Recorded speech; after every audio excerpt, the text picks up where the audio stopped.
Good morning. We'll call to order our August 1st, 2017 regular meeting of the Mason County Board of Commissioners. We'll begin with our Pledge of Allegiance. If Chief Bakken, if you please lead us today. I pledge allegiance to the flag of the United States of America and to the republic for which it stands, one nation, under God, indivisible, with liberty and justice for all.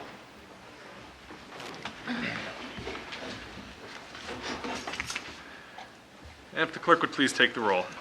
Commissioner, District 1, Randy Netherland. I'm here. Commissioner, District 2, Kevin Schutte. Here. Commissioner, District 3, Terry Drexler. Here. Thank you. Item number 4, correspondence and organizational business. If the clerk would please report the correspondence. Christine Erica Marbit sent in a letter asking that the sheriff's budget not be decreased. Philip Elder sent a letter regarding property he owns in Duato. The Washington Finance Officers Association sent a letter that Teresa Eric has earned the Professional Finance Office Award for the state of Washington. Vicki Wilson reapplied for the Planning Advisory Commission. The Federal Emergency Management Agency, FEMA, sent a letter regarding proposed flood hazard determinations. The Washington State Liquor and Cannabis Board sent an application for the Harstein Island Women's Club at 3371 East Harstein Island Road. Lisa Ivy sent a letter regarding property she owns in Duato. The Grand Lodge Fraternal Order of Police sent a letter regarding the sheriff's budget. And John Bolander sent an application for the Housing Authority Board. Very good, thank you. I'd also just like to add to item number 4, given the excessive heat warning that we have this week, I did want to just briefly read through a release that the the Division of Emergency Management put out yesterday regarding cooling stations. There are 4 cooling stations in Mason County, and so I'll just quickly read through this. Mason County Emergency Management is coordinating with the following agencies to assist with cooling stations.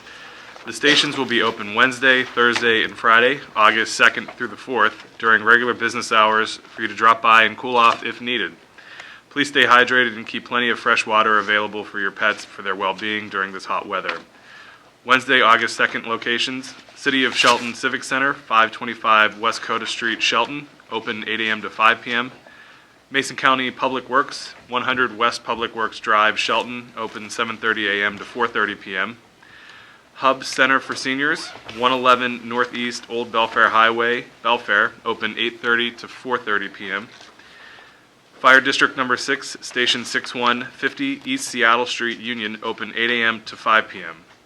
Thursday, August 3rd, 2017 locations. Again, the City of Shelton Civic Center will be open from 8 a.m. to 5 p.m. Mason County Public Works will be open from 7:30 a.m. to 4:30 p.m. The Hub Center for Seniors will be open from 8:30 a.m. to 4:30 p.m. And Fire District 6, Station 61 will be open 8 a.m. to 5 p.m. And that continues Friday as well with those locations. I believe we've shared this on our county Facebook page, and other sources have shared it as well. So if you are feeling the need to take advantage of the cooling stations, they're available. Feel free to contact our emergency management for more information if you need it. But just wanted to let everybody know that given the warning we have for this week, this is an option that's available to members of the public. Takes us to item 5 on our agenda this morning, which is our open forum for citizen input. It's an opportunity for citizens to come forward and address the commission on items that are not on today's agenda. If you have any comments that you would like to make on items not on today's agenda, please approach the podium and the chair will recognize you. Tom. Thank you, Commissioners, and good morning. Tom Davis, I'm a Mason County resident of District 2.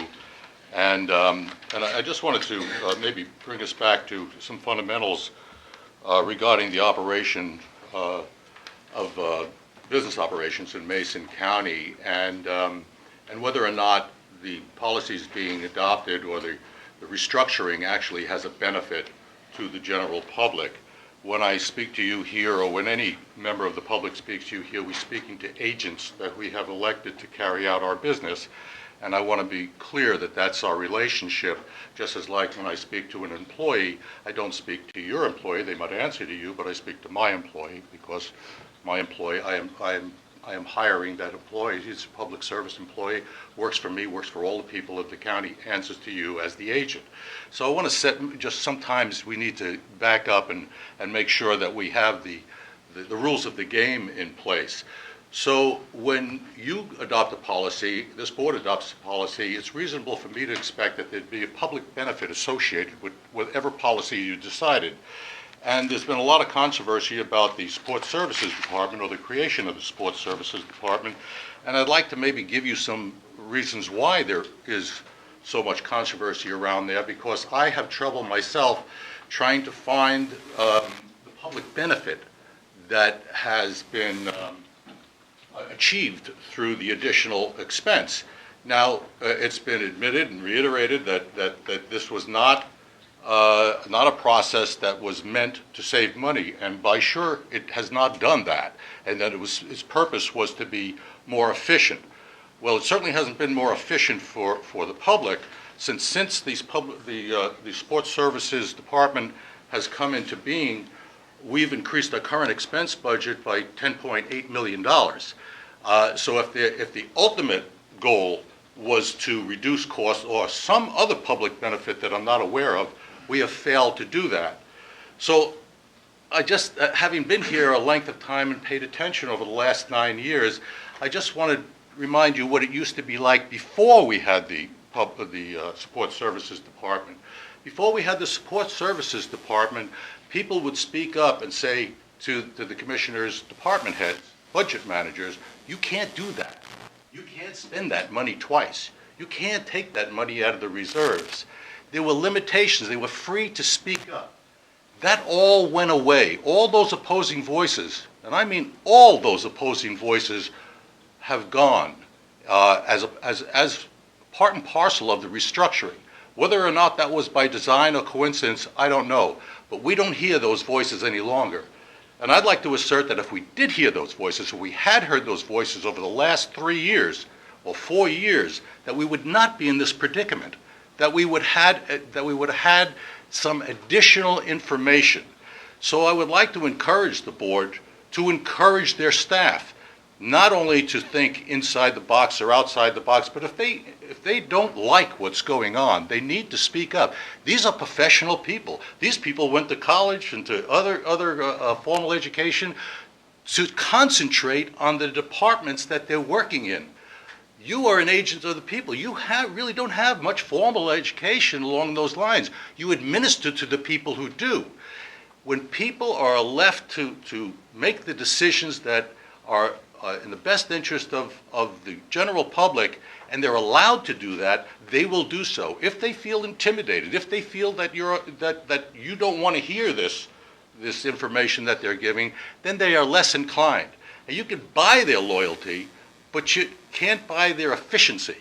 And I think we've gone off the track. I think you should take another look at this Support Services Department and see if you have met the objectives that you wanted, and see if the public has realized any benefit from this at all.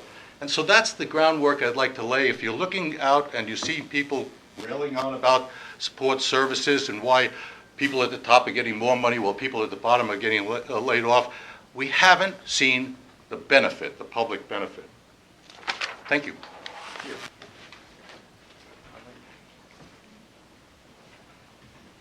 Thank you, Mr. Chairman. My name is Conley Watson, and I live at 140 East Fox Lane.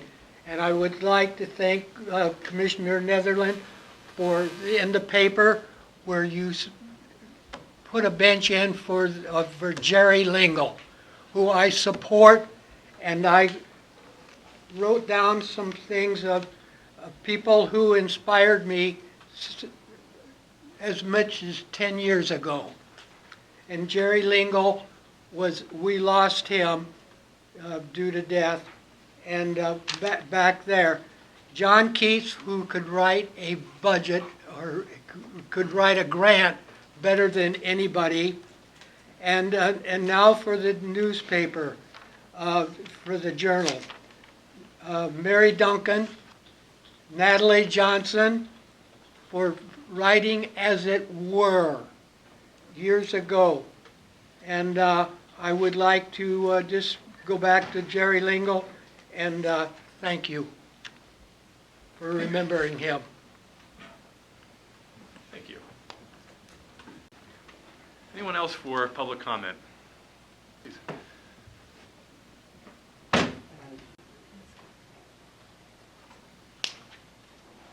Patricia Vanderhay, 111 Southeast Lupin Place. I would just like to make a comment about the petition that the city is going to be submitting to the taxpayers about eliminating the three-commissioner system and making it like every other city is in the whole state, that there'll be 5 or 7 commissioners. And I think that's a very good idea.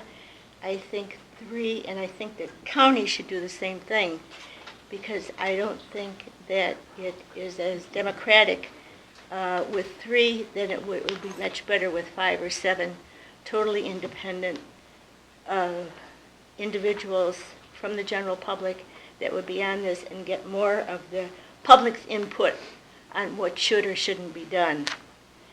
And I think very often these positions are handled by people that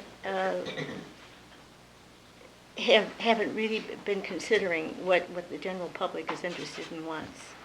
So that's my take on it. Thank you. Thank you. Ms. Vanderhay, just to let you know, it's different. I looked into that myself some years ago. It's different for a county. We would have to become a charter county, unlike where a city can do it in a vote. Yeah, well, whatever We'd have it to change takes. our whole Yeah. structure. I But know. it is possible. Right. Watson County just succeeded in doing that. Pierce County also. Yeah. Thank you. Any others for comment? Okay, seeing none, we'll move on to item number 6, which is adoption of today's agenda. Chairman, I move for the adoption of today's agenda. I'll second. It's been moved and seconded that we adopt today's agenda. Any additional discussion? Hearing none, I'll call for the vote. All in favor, say aye. Aye. All opposed? The motion carries. Item number 7, approval of minutes. We have minutes from July 17th, 2017's briefing, and we have regular meeting minutes from July 18th and 25th. Mr. Chair, I move the approval of those minutes. I'll second. It's been moved and seconded that we approve minutes from July 17th's briefing and the regular meeting minutes from July 18th and 25th. Any additional discussion? Hearing none, I'll call for the vote. All in favor, say aye. Aye. All opposed? The motion carries. Takes us to item 8, which is the approval of today's action agenda. At this point, commissioners will read through the items on today's action agenda. After we read through them, a commissioner or citizen may ask for an item to be removed for a discussion or separate vote. So if Commissioner Drexler would please take items 8.1 and 2, Commissioner Netherland 8.3 through 5, and then I will take 8.6 through 8.8. Mr. Chair, item 8.1, approval of warrants. The Claims Clearing Fund warrants number 8050024 through 8050272, totaling $1,818,382.67. The Direct Deposit Fund warrants 42626 through 43022, totaling $696,692.59. And the Salary Clearing Fund warrants number 7002935 through 7002965, totaling $530,878.25 for a grand total of $3,045,953.51. Item 8.2, approval of voicing no objections to the special occasion liquor license application for the Mason County Senior Activities Association on August 6, 2017, and approval to have the chair sign the notice of liquor license application from the Washington State Liquor Control Board. Mr. Chairman, item number 8.3 reads, approval of contract amendment with Richard Beckman Realty Group, LLC, for real estate services extending the contract from 1 year to October 24, 2018. Item number 8.4, approval to purchase 15 copies of Microsoft Office Professional 2016 for all district court staff and courtroom computers at a cost of approximately $400 each for a total of $6,000 to be paid from the Trial Court Improvement Fund. Item number 8.5, approval of amendment number 14 on contract C17118 between Mason County Public Health and the State of Washington Department of Health. Item 8.6, approval of the 2017-2019 agreement number 1763-94262 between the Department of Social and Health Services, Division of Behavioral Health and Recovery, and Mason County Public Health. Item 8.7, approval to execute the resolution authorizing Public Works to purchase original equipment manufacturer, OEM, parts as sole source from Trojan UV to repair the UV disinfection system at the North Bay and Belfair water reclamation facilities. Item 8.8, approval to set a hearing for August 22nd, 2017 at 6:30 p.m. to adopt an ordinance amending Mason County Code, Section 15.13 and 15.09.030 to decrease reliance on the hearings examiner for reviews that can be conducted administratively. Is there an item that a commissioner or a citizen would like to have removed for a separate discussion and vote? Not for me. Okay, hearing none, I would entertain a motion to approve. Mr. Chair, I move the approval of items 8.1 through 8.8 on today's action agenda. I'll second. It's been moved and seconded to approve items 8.1 through 8.8 on today's action agenda. Any additional discussion? Hearing none, I'll call for the vote. All in favor, say aye. Aye. All opposed? And the motion carries. Takes us to item number 9, which is other business. It's an opportunity for department heads or elected officials to come forward and address the commission. Are there any department heads or elected officials that would like to do so? Okay. We're a little bit early for our public hearings, which have to begin at 9:30 or after. So I will move to item 11 on today's agenda, which is our board reports and calendar. If Commissioner Drexler would get us started, Commissioner Netherland, and then I will finish. Last week, following last week's evening meeting, on Wednesday I had meetings with staff regarding some of our budget reductions and plans for meeting those reductions. I attended our Community Action Council board meeting. Thursday we had the Lodging Tax Advisory Committee reviewed the request for proposals for 2 services that are paid through the lodging tax, one for our tourism marketing and for our visitor information services. The commission will receive a recommendation from the Lodging Tax Advisory Committee to go enter into contract for tourism promotion services from Northwest Event Organizers. And that contract would begin in the beginning of 2018, and then we'll recommend to renew contracts at a reduced amount due to the reduced funding that was collected to the North Mason Chamber of Commerce Visitor Information Services and the Shelton Mason County Visitor Information Services. Then I attended a work session of the Mason County Housing Authority where they reviewed their budget and some of the potentials. Unfortunately, many of the members weren't there, so it was more of a one-on-one conversation because they did not have a quorum. But it looks like they might have a slight amount of money to be able to pay for an executive director or some sort of staff leadership of that group. As you know, it's all voluntarily led, and that's brought a lot of issues there. But there's a small pot of money they think that they can be able to offer up for those services. We had a meeting of the Pacific Mountain Workforce Development Consortium of Governments. We reviewed and approved their budget for the next year. Their fiscal year starts in September. And then took some interesting information around employment and unemployment in our region. In some places, this data was actually drilled down to the county level. And I will be posting on our new Commissioner Facebook page some of this data, but most interesting to me was our workforce participation rate in Mason County is at 48%, meaning 48% of the people who are of the age of a working age are actually working. This is problematic also in that obviously we have a workforce shortage in this county. If people talk about unemployment, if you go out and talk to business owners, you identify that we have more of a workforce shortage. And that's being compounded by the fact that the aging of the county is a very real thing. We have a lot more folks in the soon to be retired or already retired age versus those coming up into the workforce. So these are long-term challenges that as a community, the business community, all of our partnerships need to be working towards to address so that we can make sure if we're going to build the economy in this community, we have a trained and ready workforce for them. Over the weekend, the Shelton alumni of the musical theater came and did some performances following training for 3 days of kids and in musical theater camp, and so I was able to attend that, and there were about 7 or 8 alumni who have gone on professionally that came back and taught kids some of the fine art of stage combat and those sorts of things, and then put those kids up on the stage, and it was really, really fun to see the arts flourishing and hope of that age.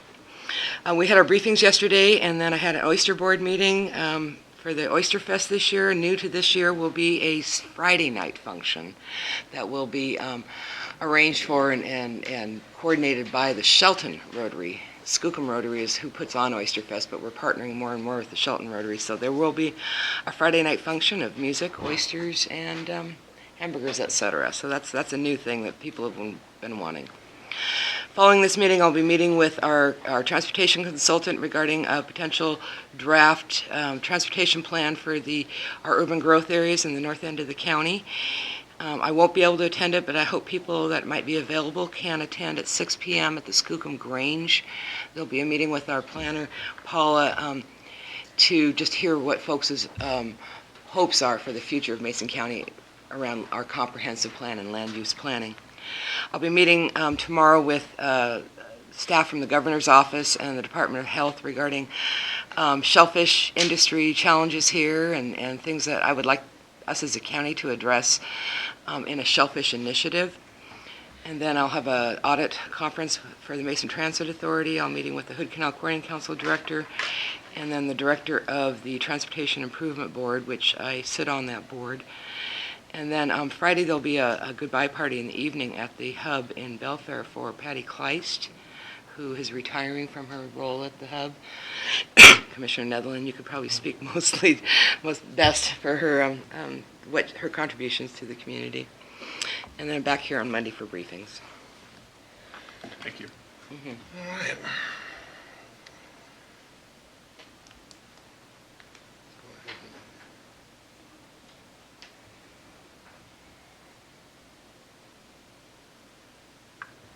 All right, so some of the stuff here I can't really get out of there, but I did have a meeting with the state auditor in regards to their entrance into here and different concerns that we may have.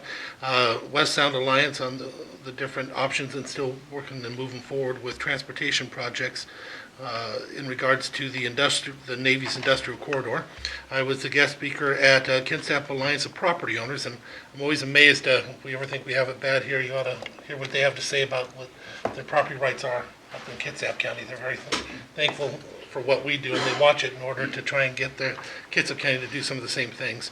I met with a past commissioner in regards to some of the budget issues that we've been facing. I met with also some constituents. I met with some different developers and went through a walkthrough through the area looking at the different options, especially now that the sidewalks are there. They're starting to look at some of the infill projects and what it would take to take them down and what kind of buildings could go where the sidewalks are. And it's pretty interesting where the sidewalks end, that's where their interest ends. So can't say that the sidewalks don't have an effect when it comes to bringing in businesses. We had regular briefings. I had a Memorial Hall meeting and then a meeting of the left board this morning. Let's see, after this I'll be having a meeting with SCJ Alliance in regards to the transportation issues they have up in North Mason. And Thera Black, Conservative Book Club, is meeting in Shelton today. I wanted to drop in. I've been asked to drop in. Temple Board meeting at Mount Moriah, Island Community Association meeting. I will also be meeting with individuals north end in regards to tiny homes and different opportunities they see. I have a meeting with a group of people that have issue down the South Shore, of which Dave has been kind enough to agree to meet with them, and I'll be meeting with them also. Mason Transit Authority Policy Board meeting. I will be trying to attend the veteran graduation that will be happening as well. Patty's going away party Patty Kleiss has been an incredible person up in North Mason. The senior hub center that we have would never have happened if she had not come here. For those of you that are religious and believe, like myself, that there's a right time and a right place for everybody, she was brought here at a time where it was impossible and it wasn't going to happen. It was dying over and over again. The hopes had been there, but nobody could ever get it started. And in comes this lady who pulls off the miracle, makes it happen. And boy, did she ever fight for every single dollar. But she got it. And so now we have a beautiful senior center up in North Mason, and we're awful thankful to her. But she is having her going away party. I will be attending that as well. A regional homeowners association, a group of people that are representing homeowners association from around the county, get together quarterly or something along that route. And again, our director, Dave Wyndham, has agreed to go and speak with them in regards to the different issues they have. We're trying to find ways that we can work together as a county to deal with some of the, everything from drugs to people not living in places where they shouldn't be and how they're living. And they've got a lot of different complaints and issues, and they're trying to find ways to work together and empower their organizations. And so they're trying to work with the county to empower each other. Briefings, and then Port Allen meeting will also be before our next meeting. Thank you. Last week I had an opportunity to sit down with members of the Fire Chiefs Association for Mason County, talk about some of the levy lid lift proposals that are out there, and then ultimately get their input on what we're going to be discussing a little bit later this morning.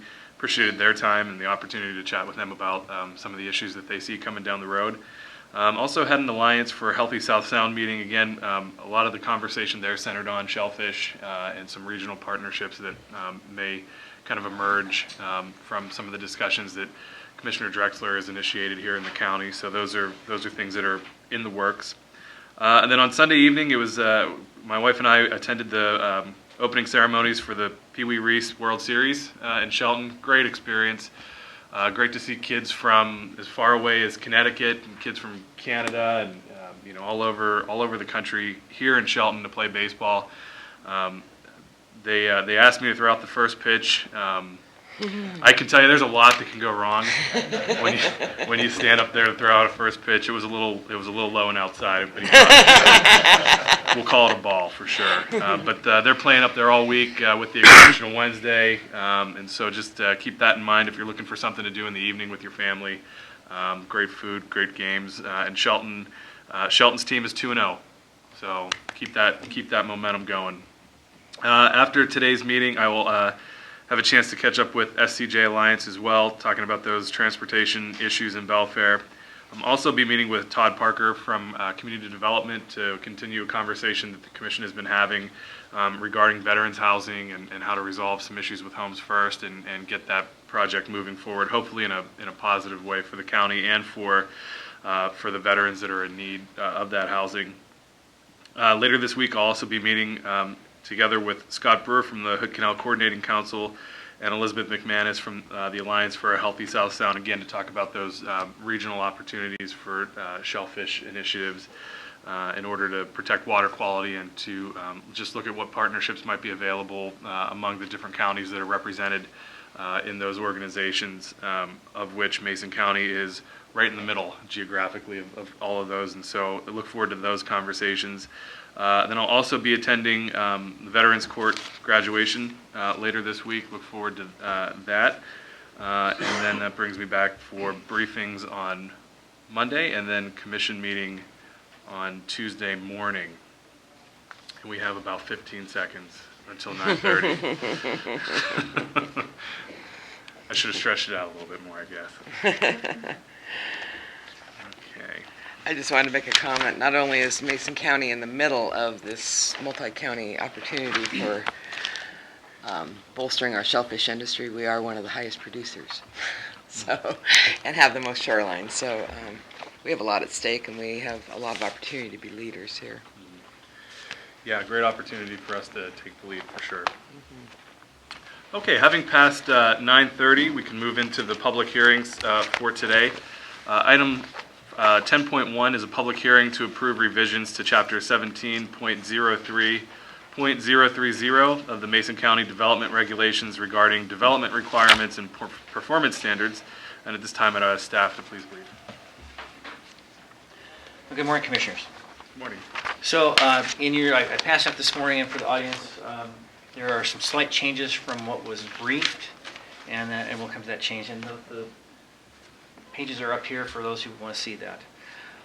Getting started with this is a commission request piece of work. So we've been working on the Belfair sewer system for some time, and looking at how to keep building going in areas of the Belfair UGA that aren't currently served by sewer. How do we keep that moving forward? So this work addresses some of those issues. We were asked to look at new lots within the Belfair and Allen UGAs and revisions that currently don't allow on-site septic or group on-site septic systems, to loosen that up to allow septic systems and large on-site septic systems in a certain set of circumstances. So we're going to loosen that up a little bit. We got into Chapter 17. We looked at other chapters. It really is centered on Chapter 17 of Mason County Code, so that's where you'll see the changes. The changes I referred to this morning are simply a change in distances at County Commission request, and the Belfair Chamber also would like to see, instead of a 500-foot, if sewer is within 500 feet, to reduce that to if sewer is within 200 feet. And that actually helps align our ordinance with what WAC 246272A says for repairs. The health officer is allowed to require people to hook up when sewer is within 200 feet. So it just makes everything kind of nested together and without any kind of interference between the different regulations. So it really lines us up. One of the reasons we went forward with this is because WAC 246272A does not allow holding tanks as a means of on-site sewage disposal. It's only allowed in two very strict circumstances, and residential is not one of those. Also, we have no facility by which to pump those tanks. So we had a real problem in that we created an ordinance of something we couldn't do, and then we couldn't physically do it anyway. So this ordinance change addresses that. Going through the actual ordinance itself, actually the development regulations, if you go to page 1, this has allowed, the governor signed legislation in May of this year that allows us to provide rural services inside UGA and urban services outside of UGA when certain conditions apply. So what you see in red under new lots reflects that legislation. So it's using sewer systems as a transitional strategy where there's a phased-in system for the sewer adoption, which is what we have in the Belfair UGA. We have portions are done, portions are left undone, to be done at a certain future date, and those dates aren't set yet. Also is designed to serve isolated pockets where typically you just can't get a sewer line through due to rivers, other terrain, steep hillsides, whatever. Covers those, and where on-site septic systems are the best technology given the geographic location. So our ordinance meets all those requirements from the state, so we just incorporated those right into the local regulation. Down at the bottom of the page, under existing lots of record, A2, where it says 500 feet, that is changed to 200 feet. Struck out portions of 5 and 6, came back on 7. This is a little more difficult piece that it took us a while to work through. And it concerns the capital facilities charge. So the capital facilities charge is required anytime we're hooking up to sewer. We look at that and added CFC to the proposal for on-site septic, so that as a transitional strategy, because that's the key, is a transitional strategy, eventually you have to be able to hook up to sewer. If sewer comes within 200 feet, you have to be able to hook up to it. This allows people to pay for the CFCs up front at a lower rate rather than doing it in 10 years at a higher rate, because those do go up each year, and allows the homeowner, property owner, if the sewer does not reach them within 10 years, that money can be refunded with interest. So it's a way to protect the homeowner and a way to protect the county as well. Those are the major portions of the change. Other pieces were just struck. On page 3, the reference to WAC 246272A is struck because it really doesn't apply to our regulation as it stands. Question. At this time, Commissioners, any questions for staff? I have one.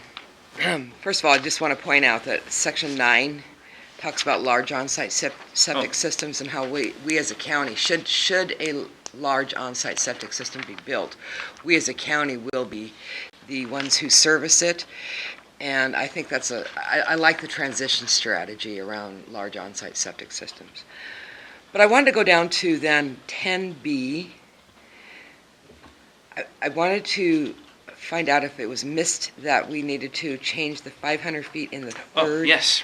Or is there a legislative reason for that? No, And then I did miss same- that one. Same in C. Yes, we'll change that to 200 to be consistent. Okay. We'll also need to go back to number 8. Correct. Oh, there it is. I guess the difference between it being written out and being a number. Right. Yeah, we'll make those consistent.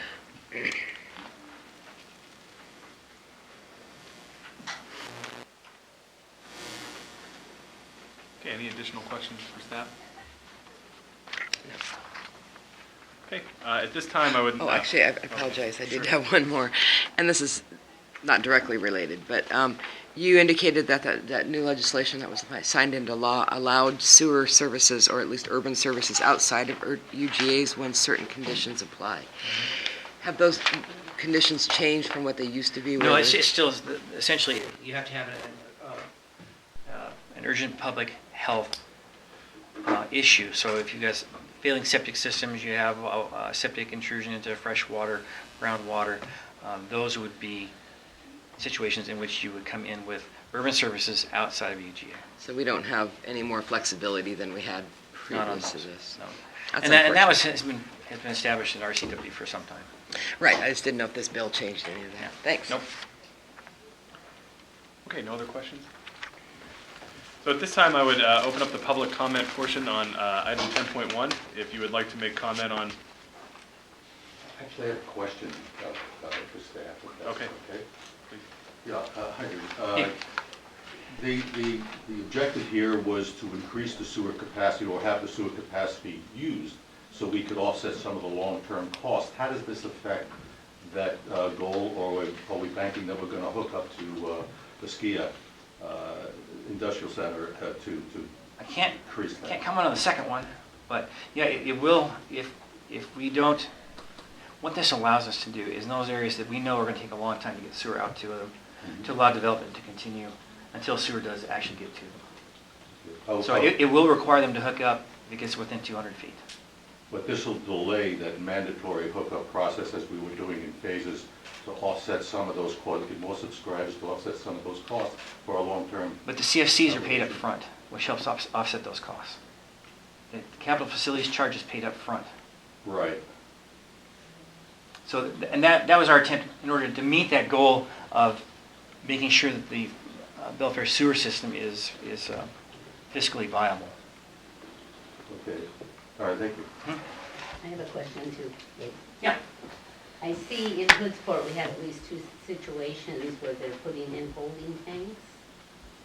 Now, what is the schedule and how do we ensure that those Okay, get so pumped? the one in particular in Hoodsport is we've separated out some effluent from a business in order to do testing, so volumes and strength. So that's where it's going. We didn't want to put it into their current on-site septic system until we knew what the strengths were, because I didn't want to blow that system out of the ground. Okay, so that eventually may go away if the system Right. is...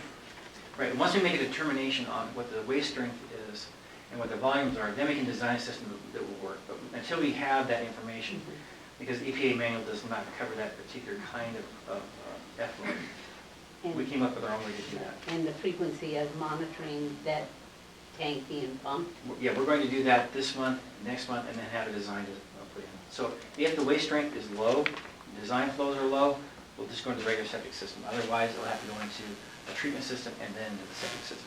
Okay, now here there's a second, I'll have to look at that one, I'm not sure which one you're talking about.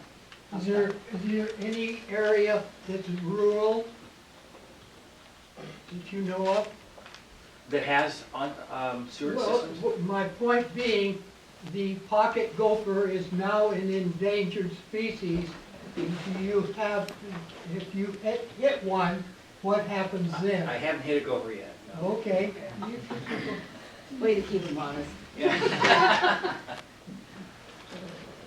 Okay, if there are no additional questions for staff, I would open up the public comment portion. Again, if you'd like to make comment on this, please come forward to the podium and the chair will recognize you.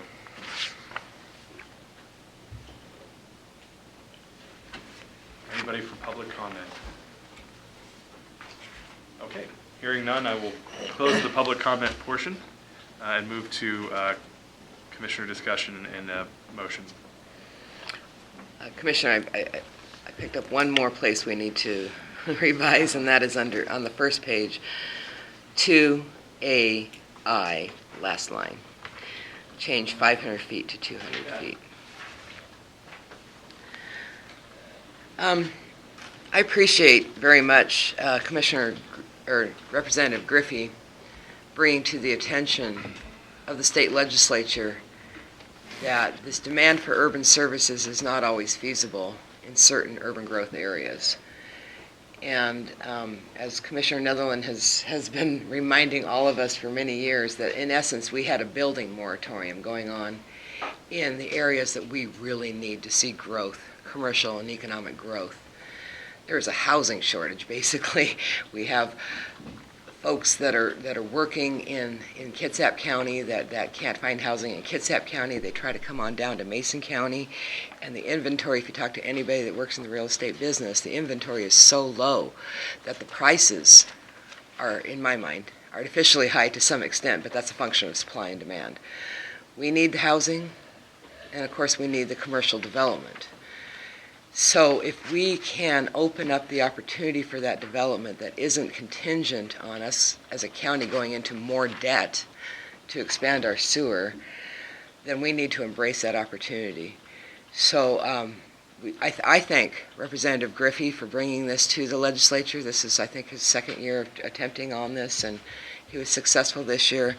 And it does open the door for us to be able to allow septic systems in the Belfair and Allen urban growth area, contemplating future development of the sewer when we can get there.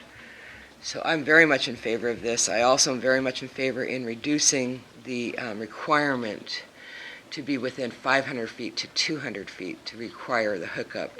The cost of extending the county sewer system to your lot, it could be the difference between making that affordable housing and not affordable housing. And so anything that can make our housing supply increase and the price of that housing decrease, or at least stay within the market, is, I think, what this county needs. And so I'm very thankful for bringing this forward, for this staff for bringing this forward. Again, to Representative Griffey for being the champion on this, and Commissioner Netherland for reminding us over and over again, in essence, we have a building moratorium in an area, just by default of not being able to extend the sewer. So I'm very much in favor of these changes. Thank you. I too am extremely in favor of this. There's no secret of that. You know, Tom, you asked a question about whether or not this decreases their requirement to hook up, because we need the hookups. This in fact doesn't change that. That's in a different part of our code that would allow or not allow them to hook up for up to 10 years or not. This is just in those areas where the sewer doesn't exist, but they're still going to have to build with the idea that they're preparing for hookup when it does come there. So that's part of the construction code that's doing that. The idea of the 200 feet is huge for many different reasons. One, I remember the battle when it was happening. I don't remember anybody actually else having 500 feet when we were looking. I was out there as a citizen at the time. We couldn't find anybody that had 500 feet that was requiring 500 feet, but this system needed the money so bad, it just extended. But the problem that you had is nobody could build to that, because usually at 500 feet, there's other properties in between, and there's no guarantee you're going to get an easement or a right-of-way over the top of their property. Not to mention, in the Belfair area, there's a lot of creeks and streams and stuff like that, so you would have to literally put it over or under, and so many of these things just didn't allow for it. But aside from that, you weren't allowed to anyway. Because until this, to be honest, we had talked about fighting it anyway. We were going to put something together without Representative Griffey, but we were going to do it with the idea of fighting. Now we actually get to do it and know that it's legal and it's the law. But if we didn't do it, you can imagine the growth in North Mason was stifled extremely because you were not allowed to build. Those property values, the raw land especially, plummeted when this happened.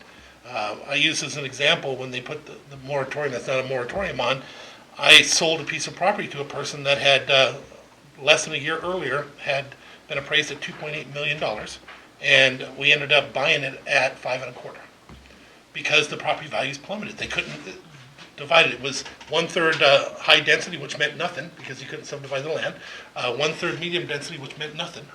So all this possibility of building didn't exist anymore, so that property's value plummeted. Again, appreciation to Dan Griffey for making it so that we don't have to fight and actually got this thing through. A perfect example of working with your constituents when we need them. And again, thank you to all the staff for putting this together and making it happen. I'm excited about this because I can't wait to see what happens next. Great. Yeah, no, just echo that, Dave. Paula, great work on this. I appreciate your diligence in working through this. Also, much thanks to Representative Griffey for his efforts in the legislature over the past couple of sessions to make sure that we had the ability to do this. One of the things that I don't want to belabor the points that have already been made that are I appreciate being made, but one of the other aspects of this that I think is important to note is this is in many ways a housekeeping opportunity for us to make sure that our code is better aligned with WAC, with our state administrative codes. As we've been going through this process this year, we have, it may seem we've been doing this incrementally or piecemeal or however you want to kind of phrase it, but one of the things that keeps coming back to us, I think, in our conversations with the state and federal government in terms of what our options are going forward are that we need to have some kind of cohesion within our own county code. We need to have a path developed within our own county code in order to achieve some of the things that we know we need to achieve in Belfair in order to get the kind of growth necessary to sustain the sewer and make it financially stable. And so this is just another step along that path in order to get our codes right and everything in order so that we can put ourselves in the best position to succeed. And so really appreciate everybody's work and the diligence that went into this to make sure that we again continue down the path to getting it financially stable. If there are no additional comments, I would entertain a motion. Mr. Chair, I move that we adopt ordinance that revises Chapter 17.03.030, Development Requirements and Performance Standards. I'm sorry, I'm reading the wrong thing.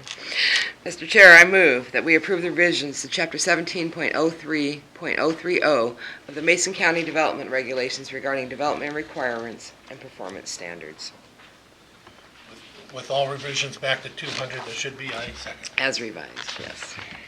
It's been moved and seconded to approve revisions to Chapter 17.03.030 of the Mason County Code Development Regulations regarding development requirements and performance standards as revised. Any additional discussion? Hearing none, I'll call for the vote. All in favor say aye. Aye. Proudly aye. All opposed? And the motion carries. Takes us to item 10.2 this morning. It's a public hearing to approve the resolution placing a proposition on the November 7th, 2017 general election, increasing the current expense levy by $2.7 million and increasing the 2019 through 23 levy amounts by the CPI inflation rate, or 1%, whichever is higher, and authorize use of the 2023 levy amount as the base for computing levies in succeeding years. This is necessary to retain basic public safety, criminal justice, and other essential services. And at this time, I would ask staff to please brief. Commissioners, thank you very much. Since that notice was put forward, there have been numerous revisions made, and to codify those, I'm going to read what the resolution currently is into the record. A resolution providing for the submission of a proposition to the qualifying voters of Mason County at the November 7th, 2017 general election for their ratification or rejection providing for authority to levy an increase in the regular property tax levy. Whereas Mason County is authorized to levy a regular property tax not to exceed $1.80 per 1,000 of assessed value on the property within the county. And whereas Mason County continues to experience a financial crisis resulting from the cumulative long-term effects of the passage of Initiative 695, which indirectly, drastically reduced funding for law and justice and public health, and Initiative 747, which limited property tax increases to 1%, while the average rate of expenditure increases is approaching 3.3%.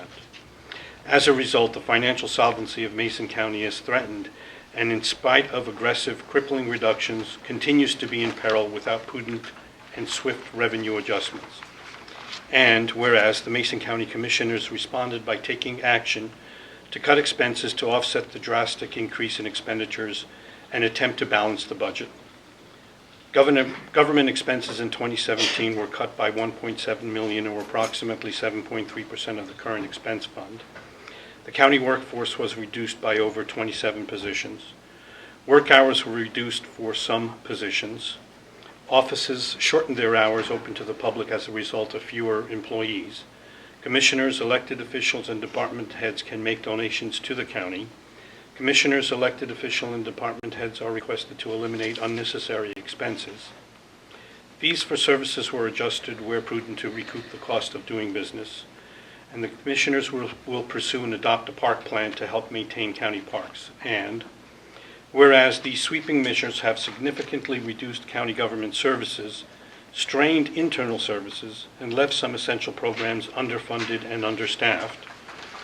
And whereas Mason County's Finance Committee has recommended to maintain a reserve for the current expense fund that is at least equal to 12% of annual expenditures, the reserve will be used to stabilize county finances during temporary financial shortfalls and unexpected one-time emergency expenditures. Mason County will avoid using one-time revenue and reserve funds to support ongoing expenses. And whereas, in an effort to restore trust with taxpayers and provide financial stability, Mason County will strive to implement a balanced budget resolution, excluding beginning and ending fund balances, to ensure expenditures do not exceed revenues in any fiscal year. All fund balances must be maintained at a level to meet ongoing budgeted obligations without incurring improper surpluses or deficits. And whereas the financial shortfall for 2018 will exceed $4.8 million, and the 5-year financial forecast shows that despite rigorous budget reductions, current expense fund expenses will continue to exceed revenues by over $1.8 million per year, completely exhausting Mason County's cash reserve by 2019, and leaving the county elected officials unable to provide our citizens with fundamental support and services required by law. And whereas all Washington state counties are required to provide similar essential services, Mason County currently has a property tax rate of 1.4015546 per $1,000 of assessed value. And whereas the Board of County Commissioners finds that it is necessary to protect the financial viability of the county current expense fund by allowing the electors to approve or reject a proposition under RCW 8455-0501 to authorize the Board of County Commissioners to levy the county's regular property tax in an amount that would not exceed the limit factor that would otherwise be prescribed by RCW 8452-043 of $1.80. And whereas RCW 8455-0501 authorizes the county to place proposition before the voters to approve permanently an increase in regular property tax levy for 2018, the dollar amount of the levy will be used for the purpose of computing the limits for subsequent levy years. And whereas the property tax rate is computed based on the overall total assessed value of property in the county on January 1. The Mason County Assessor estimates that the total assessed value of property on January 1, 2018 will be increased between 5 to 10%, but the final figure will not be determined until later in this year.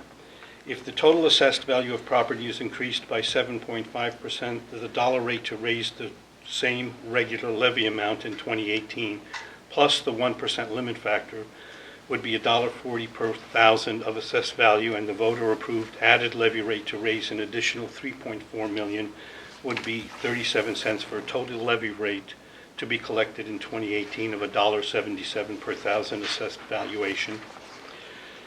And whereas the proceeds of the increase in the regular property tax on real property that would be authorized by the ballot proposition requested below will provide funding for general fund expenses and services, retaining public safety, criminal justice, and other mandated services provided by the county to the citizens. And whereas the proposal set out in this resolution requires approval by a simple majority of the voters in Mason County, now, therefore, be it resolved by the Board of County Commissioners pursuant to RCW 84550501 and RCW 29A 04321 as follows.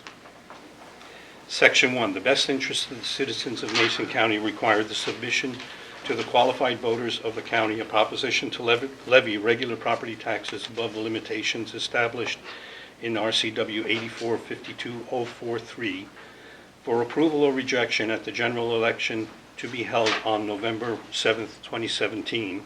The proposition shall be to permanently increase the county's regular property tax levy by 37 cents per thousand of assessed valuation for collection in 2018 for a total rate not to exceed $1.77 per thousand of assessed valuation. Section 2, the proposition would authorize the county to levy the regular property tax rate of $1.77 per thousand of assessed valuation on property for the collection in the year 2018. Therefore, the proceeds increased would generate approximately $3.4 million additional revenue for the 2018. Revenues from the property tax increases that would be authorized by the ballot proposition shall be used for the limited purpose of support of general fund expenses and services, including but not limited to retaining public safety, criminal justice, and other mandated services, and secondarily begin replenishing the county's contingency cash reserves. Section 3, the proposition to be submitted to the electorate of the Mason County shall read substantially as follows. Proposition number 1, levy to support general fund expenses and services, including but not limited to public safety, criminal justice, and other mandated services. The Board of County Commissioners adopted Resolution 17-blank concerning voter approval of this regular property tax levy to maintain public safety, criminal justice, and general fund services. This proposition permanently increases the regular property tax levy by 37 cents to a rate of $1.77 per thousand assessed value for collections in 2018, and authorizes use of the 2018 levy rate as the base for computing levy limitations in succeeding years, provided by RCW 84, Chapter 8455, should this proposition be approved or rejected. Okay, thank you, Frank. Questions from the commission for staff? Commissioner? Just two simple ones on that. Reclarification, so that's $37 per $100,000 home? That would be $37 per $100,000 assessed value. Another thing is, I know the commission has talked about making donations to the county. Have you been able to separate it out to where we can make those donations, give a percentage back to specific? It would be, those donations would be received as revenues. To the county as a whole, not Yeah. per department? No, not on a department basis, to the county as a general fund.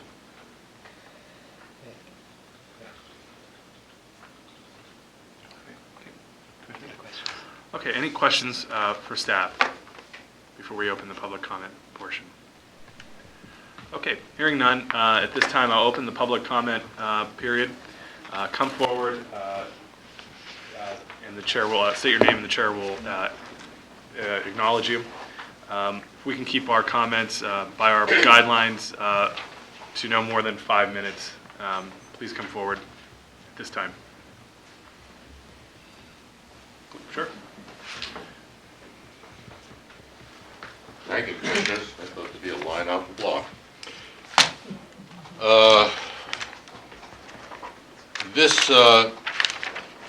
Since I sat on just attended that briefing, and this this resolution here has morphed into something that was well beyond what was discussed, at least when I left. I'd like to just kind of go through and just tell you my points of concern, and I only have a couple. I'm going to not get too far in the weeds. There's some wording that bothers me, but when you start off a resolution saying that we're doing this because of two other initiatives which are respectively 17 and 15 years old, what you're admitting to is that you haven't adapted to the changes that the state has imposed upon the counties. I realize this has a cumulative effect, but these are very old initiatives that we've passed. It's kind of like, it just doesn't make any sense. It seems, I mean, just to give you an example, John Bollinger and Cynthia Olson were commissioners when these resolutions passed. And surely we can progress beyond, so we don't carry our mindset into several decades trying to adapt to something that is so long ago. So I take issue with the fact that we're not here because of these two state-imposed initiatives. We're here because we didn't do what we should have done when we should have done it. One of those things would have been to impose a sales tax 4 years ago and incrementally raise these, generate these revenues, as opposed to sitting here at the 11th hour saying, again, you want this or you want that. Both of these options stink. We're either going to become insolvent or we're going to tax ourselves. Thanks a lot. Okay? There was several ways we could have approached this over the last 4 years, and they were not entertained. As a matter of fact, in some efforts, they were discouraged. So we're here because you guys didn't do what you were supposed to do and what we're paying you to do. Okay, we're done with that. Moving ahead, some of the things, one small thing that just bothers me, and I mentioned it before, is this adopt a park plan. I'm not going to adopt a park. You adopt a park. If you want to go pick up the litter in the park, have at it. I'm a citizen. I pay my taxes. I pay $8,000 a year in taxes. I claim no exemptions, even on the land that I grow trees on. I take advantage of none of the county services, none except the roads. That's part of my price of being a part of this community, and I'm more than willing to do that. I'm not going to go pick up litter in the park. I paid for those services. You can give that to somebody else or bring back the park employees and let them do their job. It's not that much. It's not going to be a make or break situation. The real meat on the bone of my concerns here is it looks like we've already walked back to the purpose of why we're putting this on for an initiative to be voted on. We started out, remember, that this was all about criminal justice, and if we could have the criminal justice fund taken care of, so we wouldn't have to reduce these, it was kind of implied we'd be a lot better off, if not completely healed, in terms of our finances. But the truth is, if somebody reached in their pocket and they came up with the exact amount of the reductions to the sheriff's department, for instance, you'd still be in the hole. So that wouldn't solve the problem. But we're using criminal justice basically to motivate people to agree to put this on the as an initiative in November. And now what we've done is watered that down to saying, oh, we're going to use it for the general fund too. Well, if you're going to use it for the general fund, that wasn't the original intent of this. We were going in one direction, and now we're going in entirely another direction. All you're doing is what you're asking us to do basically is throw more money at the problem.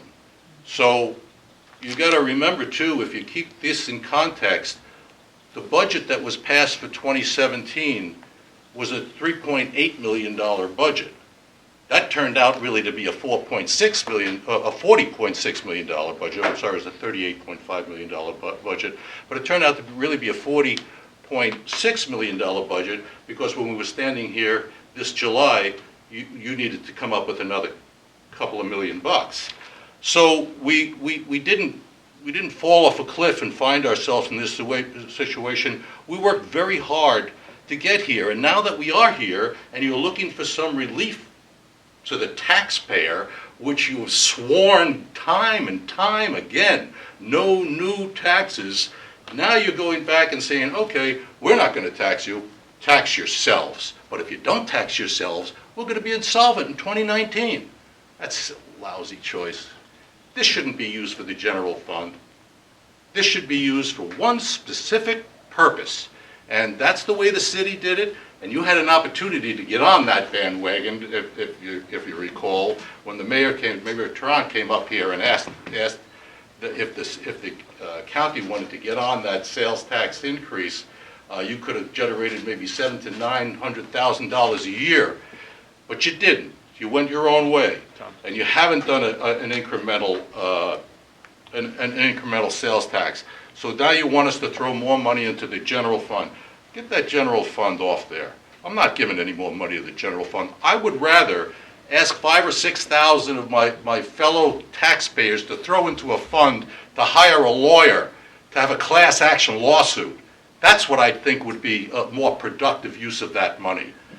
Don't use general fund anymore. If you want to fund the sheriff, if the sheriff's budget is really the problem, then give the sheriff the money and let the citizens decide whether or not they want to agree to that. But now you've spread this thing all over the place. So we're not doing anything else. Thank you very much. I appreciate your time.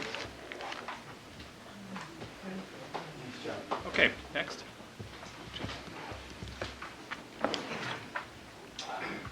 Bo Bakken, representing the Mason County Fire Chiefs Association, and I'd just like to start off by saying that this is referred to as a financial crisis, and we very much appreciate the situation that the county's in, and of course the work that's being done on the part of staff in the county to try to work their way out of this situation. And on behalf of the association, we do not take a position either for or against the levy increase. But one of the things that we just like to point up, and I think it was brought up yesterday as well, and of course I got a chance to talk with Commissioner Schutte about this as well, is that could impact other service entities and junior taxing districts that are down the road, but is the issue of levy proration.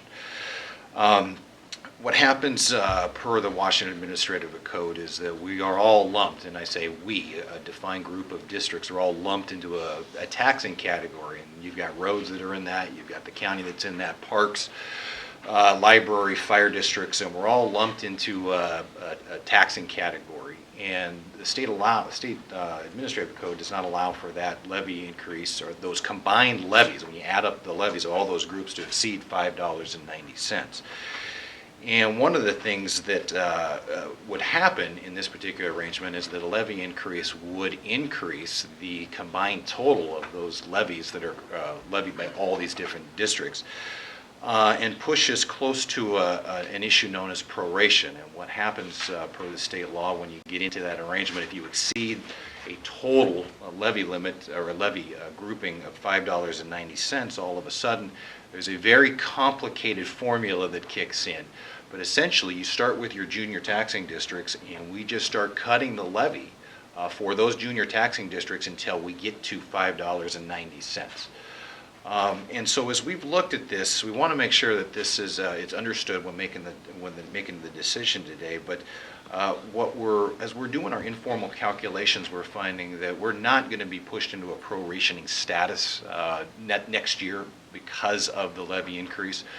But the concern is that this increase, combined with a potential downturn in the economy, could, in future years, push us beyond the $5.90 cap. And in that case, you're looking at your junior taxing districts that have their levies and their funds and their services at that point threatened. And you would start with your parks and your fire districts and your library districts and your junior taxing districts. And as we've looked, I think that our informal calculations indicate that $5.70 is about the worst case scenario that we're finding, and it could be worse depending on where you're at, different levy rates depending on where you're at. And again, while that is not necessarily over that proration cap and that $5.90 threshold, one bad economic downturn with decreasing assessed valuations and levy rates that go up will push us over that threshold. The other concern that's out there is that there are several junior taxing districts that also have bank capacity. And so what that means is that they're charging a levy rate that is less than what they're authorized. And in some cases, in these junior taxing districts, that bank levy capacity is it's big. And so what can happen is that we might actually be under the proration amount right now, but a junior taxing district might elect to use that bank capacity for building, construction services, whatever the case might be. Should they do that and not be aware of the proration issue, it could put us all into a proration capacity. And again, we start at the low man on the totem pole, our lower districts, our cemetery districts, our parks districts, and we worked our way up. The county would never be in a situation where it's necessarily cut because it's a senior taxing district and sits on the top of that hierarchy. And so again, we just want to bring that up for the board's consideration during its deliberations, and we appreciate the time and attention on the matter. Thank you, Chief. Thank you, Chief.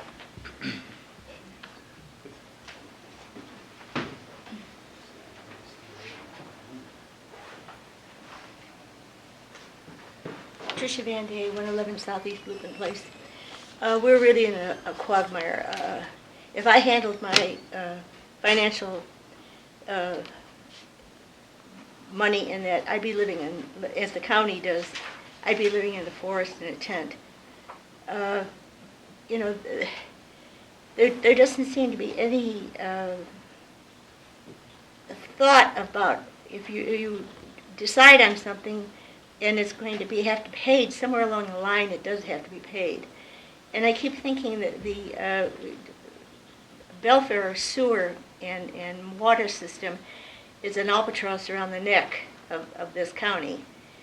And we don't seem to be able to get out from underneath it. It's there, it has to be paid. And then when that came up, I remember very clearly that the public was very, very skeptical of it. In fact, it was not even, people really didn't want to make any commitment on that at all, but it was pushed through. So, and a large of it had to do with Commissioner Sheldon at the time. This was one of the things that he wanted to get done, so by God, we were going to have that done. Now, we've got that around our neck. But there's been talk about this bypass up there too. I hope that that's going to be put way off somewhere, because that isn't something that we can handle at all. I guess there was some kind of positive aspect of being born in the Great Depression, because we counted pennies at that time. You didn't spend anything unless you could pay for it. There was no credit. And there was what we call the Bohemian Eastern Payment Plan, all the money down and no monthly payments. And that's the way you lived. And that's the way I grew up. And I noticed that there's one thing in here that I found interesting, where talking about reading this, what do we call it, resolution. The part which says, whereas the proceeds of the increase in the regular property tax on real property that would be authorized by ballot proposition requested below will provide funding for the general fund expenses and services, retaining public safety, criminal justice, and other mandated services provided by the county to its citizens. And that is all, I'm sure, all very well and good and needed. So my question is, then why are we paying, and I get back to this again, $68,000 a year to the EDC, which does not provide any of these services? And I have liked to know, over the last 10 years, what businesses they have brought into the county that makes it, that they should get that kind of money. And then this year they wanted $100,000, which I guess was squashed. The things that I've heard come out of the EDC is a lot of talk and no action. Nothing seems to ever happen with it. They're just all constantly, we're going to do this, and we're going to do that, and we're going to do something else, and nothing happens. So my advice would be to take that money and put it towards some of these other points in here that were brought out. Public safety, criminal justice, and mandated services provided by the county. And forget about the EDC, because I don't think they do anything to deserve that money. Thank you. Thank you.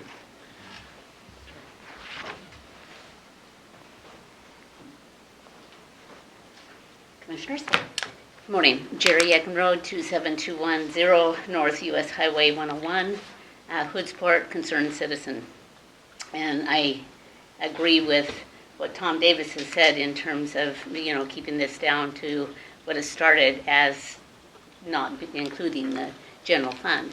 However, my comments are that more dollars do not solve our spending problems. You can do the same thing with extra dollars as the decisions you made before. So if you don't prioritize services to the public versus to the commission, we have to do this like we do our household budgets. What is the most important and the why? I must have that. And there becomes a cut line. And those things below the cut line, then how do we solve those problems? Example, parks. Parks had its separate fund. We looked at that as an easy, or constituents won't mind that as much as some other services. Well, we have other avenues where perhaps we could consider parks. Parks provide a great deal of tourism to us. So why would they be outside of the tourism fund if indeed that's what we use to attract people to our county? Ending cash balance, we stopped reporting that openly to the public, and as we saw that cash balance not reported, we saw a decline. We saw a decline in that cash balance because there was nobody asking, why is it going down? And what are we doing about it? I could be my own confusion about that cash balance. You may think you were reporting it clearly, but it wasn't so clear to me, and I would be the customer of that. Leaders should be the example to follow. You are supposedly the leaders, elected leaders of the county, and my question to you, if your title of commissioner and leader was taken away, would your constituents still follow you? And if the answer to that is no, then you should do something about it. Thank you. Thank you. Anyone else for public comment? Please. Brad Bryant. I'm at 1850 East South Island Drive, Harstein Island, Shelton, 98584. I'm fairly new to Mason County. I've been here for 3 years, came from Virginia, and I have a question which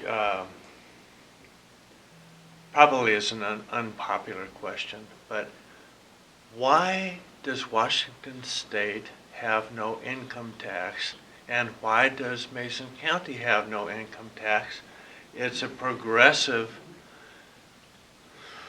tax, and I don't understand. I understand how we got into this mess.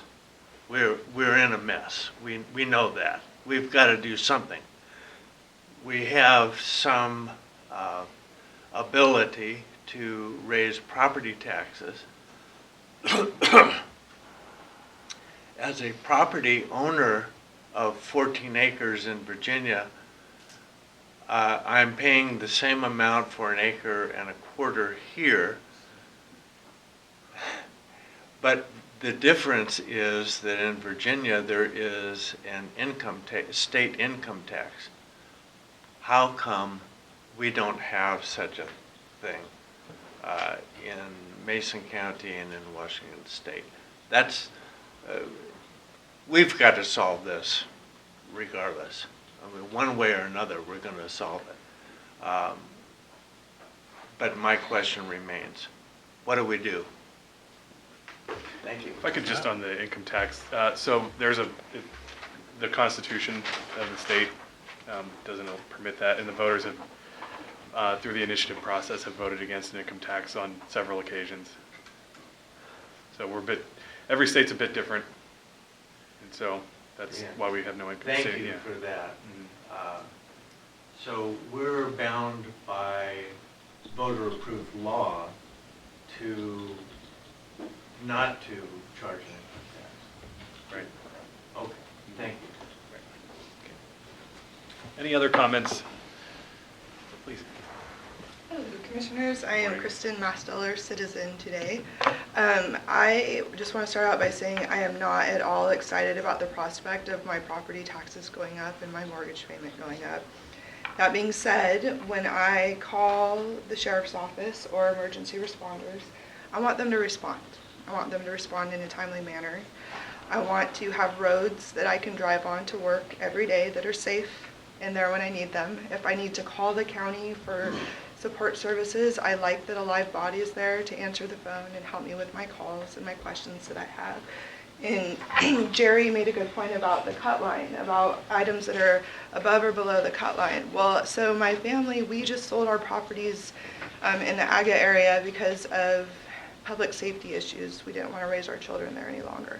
And we moved out to Matlock. So I traded public safety issues for infrastructure issues. I live in an area that has no high-speed internet, no cell phone reception.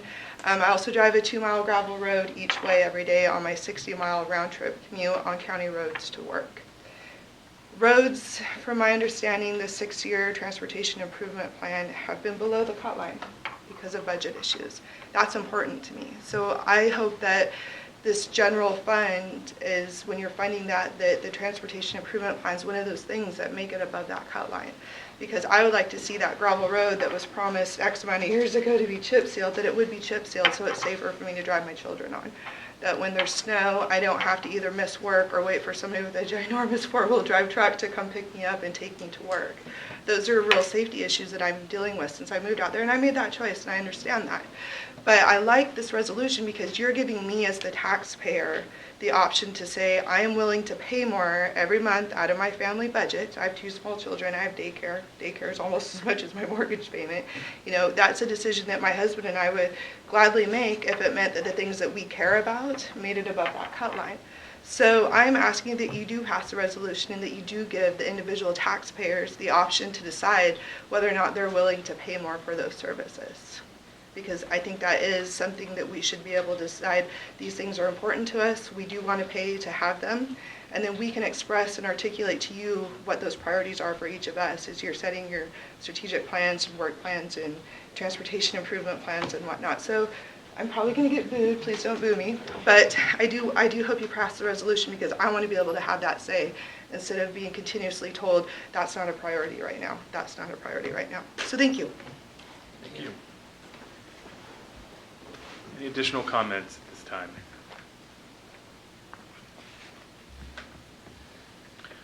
Okay, hearing none, I'll close the public comment portion and move to commissioner discussion and a potential motion. Commissioners?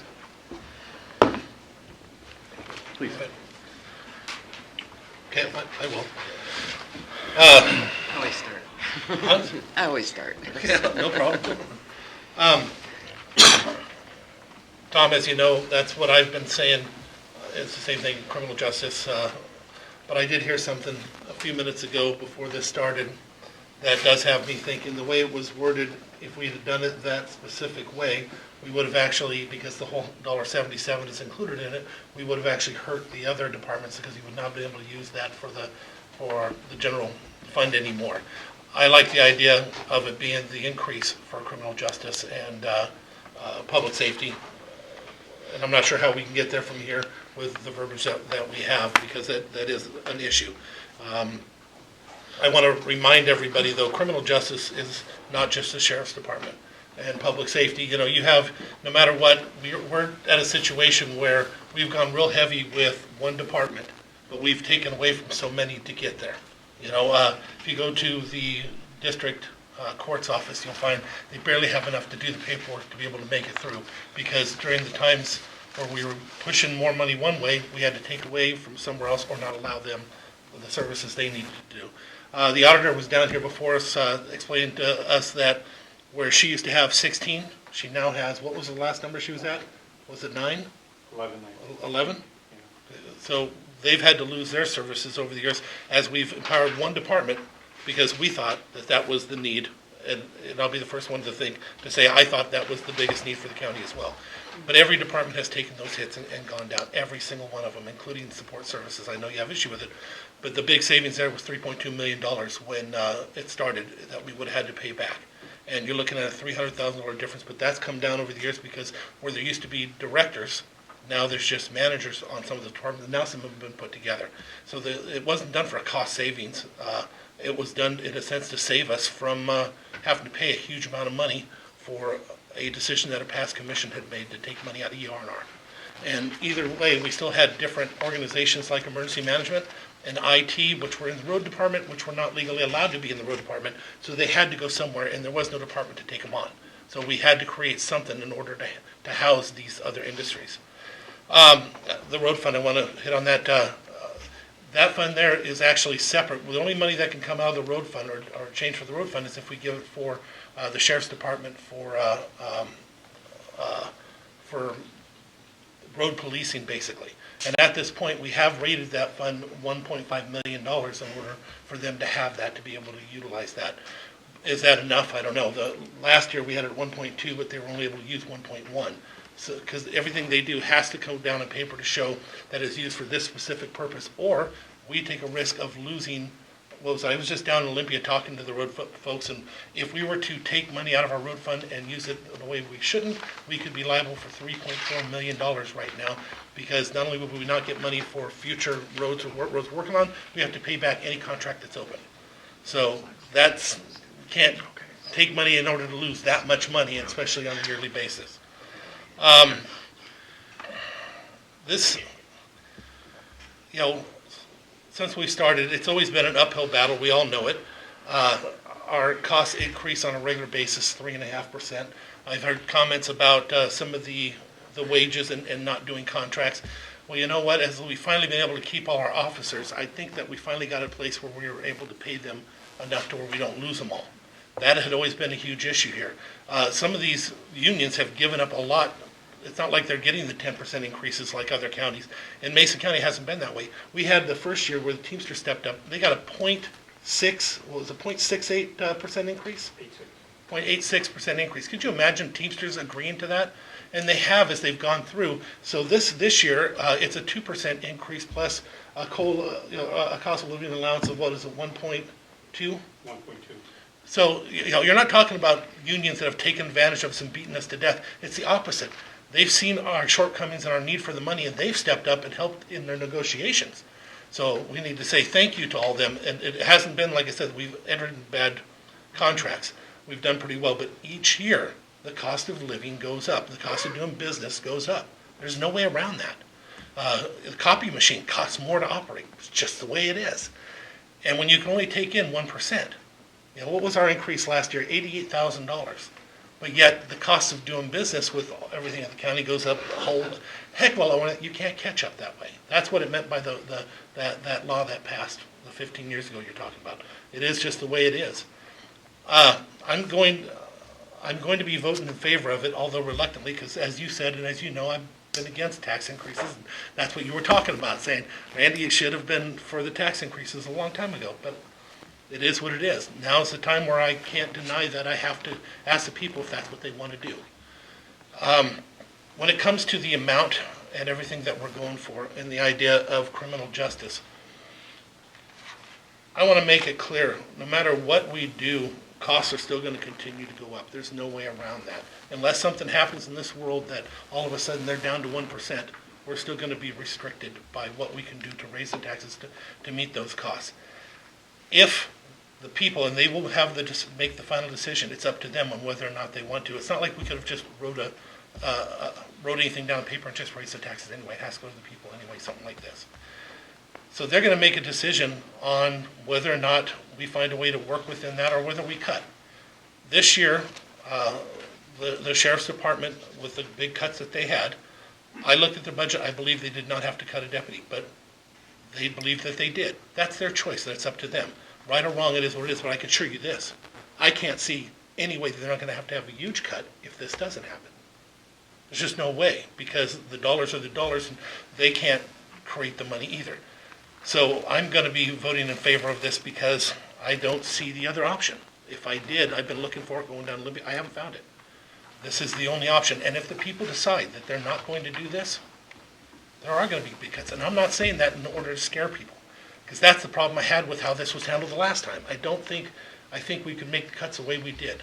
But this next one, I honestly don't think I can. I don't think the other departments can. So it'll be up to the people.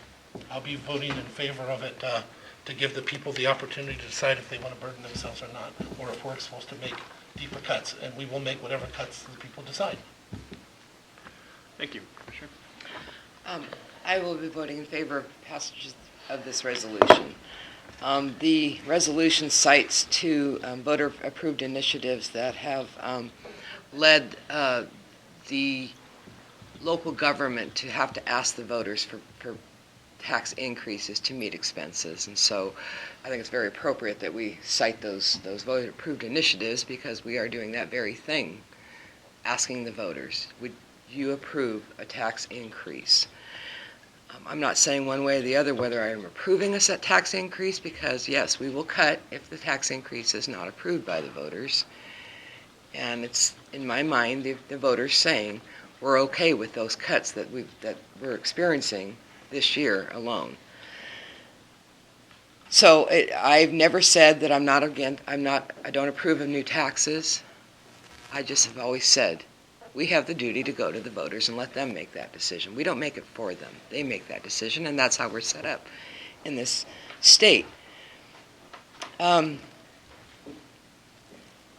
believe in raising property taxes is a better way to raise the revenues you need than a sales tax, because a sales tax is very regressive, and it's unstable, and it's very dependent on you having enough retail outlets to be able to generate the kind of tax you need to meet the rising costs. And just the earlier hearing we had, where we're trying to promote some more development, hopefully that will bring commercial development, though commercial development's very dependent on sewer services. What we do here is we raise our hope is to increase development so that we can increase the assessed valuations so that the property tax can stay low. Sales tax, I believe, is not the way to do it. I believe that you need to do it through increased development and then raising the assessed valuations by making a quality of life. And that's why I would go to the voters and ask them, would you like to retain the level of services we have across the county by paying 37 cents additional in your levy rate per thousand?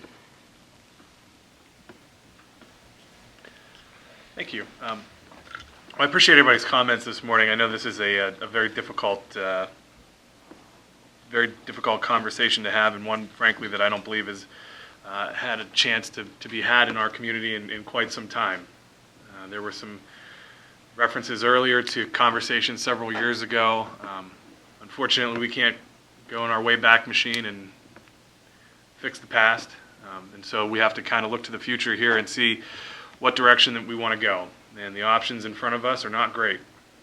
They haven't been great, and we've had to live within that in the past few weeks in how we make our decisions. When we finally take a vote on this resolution, people in Mason County are going to sit down and they're going to do what I did. And I'm sure all of you are aware you can get your property tax bill online. And so I'm going to sit down like people across Mason County, and I'm going to take a look and see how this pencils out for me and my family. I'm going to take a look and see what that balance is that I have to strike personally in order to be able to enjoy the benefits that our sheriff's office provides, our courts provide, the constitutional mandates that we have to provide for people in public safety, but also things like elections and assessing property values and making sure that we have a treasurer's office who can collect taxes from all the junior taxing districts and so on and so forth. And so I looked at my property tax statement for this year, and I pay $367.94 a year into the current expense fund. for the sheriff, for the courts, treasurer, auditor, assessor, emergency management. All of those things come out of $367.94. It's my share. And so I know that it's difficult to have a conversation about paying more than that for people. I understand that. I was assured by the assessor that senior exemptions would remain in place even if this proposition passes. So there's some relief there. But I encourage all the taxpayers in Mason County to do the same thing, to sit down with their families, to sit down and see if this pencils out for them. And if they're able to make it happen and they feel comfortable enough to vote yes, great. And if they can't make it happen, if they don't think this is the right direction for Mason County, God bless it, vote no. We're prepared to make the cuts necessary because that's the reality that we have if this doesn't pass November 7th. And that's the reality that we have to live in because that's just the way it is right now. And that's a very hard thing for me to have to sit up here and say. It's a very hard choice to provide to the people of Mason County when we look at what we have to provide and the kind of options we have in which to provide it. So that being said, I want to just call out two things that I think are an important protection for taxpayers that we're putting forward today, that we're committing to work toward.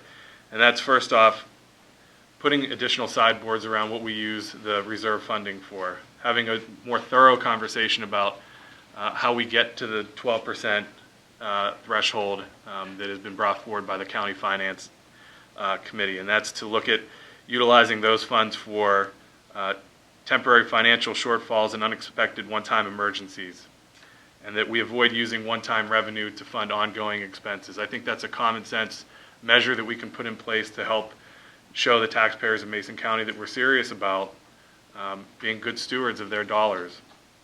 And the other part of that is, again, the balanced budget resolution that I mentioned a couple of weeks ago when we had those very difficult hearings regarding the deep cuts that needed to be made. And so having this conversation as a commission, I think, is a positive thing for our community when we talk about not spending more than we bring in. We said earlier we need to live within our means. That's still true, regardless of whether or not this proposition passes. And so as we look for ways to make sure that we're prepared, whether or not this passes, to live within our means, I think those are two important conversations that the commission, I think, is committed to having over the next few months. And so I will be voting in support of putting this on the ballot because I do believe that people in Mason County have, through our democratic process, should have the option to weigh in on what their government collects and provides. And I think we're all prepared to live with the outcome of whatever the voters decide. And so as difficult as a decision as it is to move forward with a conversation about tax increases, I look forward to hearing from our constituents over the next 2 months. I look forward to having more conversations with our elected officials in the county and department heads and learning more about what their priorities are, especially as we head into the 2018 budget cycle, because we need to start building those budgets now without assuming this new revenue. And so we're going to have those difficult conversations whether we like it or not. And hopefully we'll have an opportunity here to put this to the voters and have them weigh in on what is, I think, a very important decision for the county for Mason County. So those are my remarks on that, and I appreciate everybody coming forward today to share their concerns and comments with us. With that, if there's no additional discussion from the commission, I would entertain a motion. Mr. Chair, I move that we adopt a resolution placing a proposition to voters on the November 7, 2017 general election that would, if approved, increase the regular property tax levy by 37 cents to a rate of $1.77 per $1,000 of assessed value to maintain public safety, criminal justice, and general fund services. Yeah, I'll second. Been moved and seconded to adopt a resolution placing a proposition to the voters on the November 7, 2017 general election that, if approved, would increase the regular property tax levy by 37 cents to a rate of $1.77 per $1,000 of assessed value to maintain public safety, criminal justice, and general fund services. Is there any additional discussion? I just want to clarify, I'm leaning over this is our attorney over here if you don't know. So we need to make sure these words are specific. And so this did meet it. I did want to add one other thing. Aside from any ideas of how much things may continue to go up, I want to remind everybody that this year we also were hit with so far a 7.5% decrease in revenue that's coming from the different things in the states and the other contracts. Now that we also know there's not going to be a capital budget, and I don't know how much that's going to make a difference on what would have come in, but it is going to have probably a small difference, and who knows what tomorrow holds so far for this year. As long as the revenues go down, there's just no way of creating that money. I just wanted to make that clear. And I just wanted to offer, if anybody would like to talk to me about any of our budget issues here, my door's open. And we heard a lot of testimony last week about not cutting the budgets. I would ask you to share with me where you would like to see cuts if cuts do have to happen, because we will be going into a very tough budget development process in the months preceding this election. So please, my door is open. I'd like to hear your thoughts on what areas should be cut versus what shouldn't be cut. I think people have a little list of their favorite services, but I want to hear some really productive conversation around that. I'll take that as well. Thank you. Hearing no additional discussion, I'll call for the vote. All in favor, say aye. Aye. Aye. All opposed? And the motion carries. That takes us to item number 12, which is our adjournment. I would entertain a motion to adjourn. Mr. Chair, I move that we adjourn. Second. We're adjourned. Thank you, everybody. Have a good day.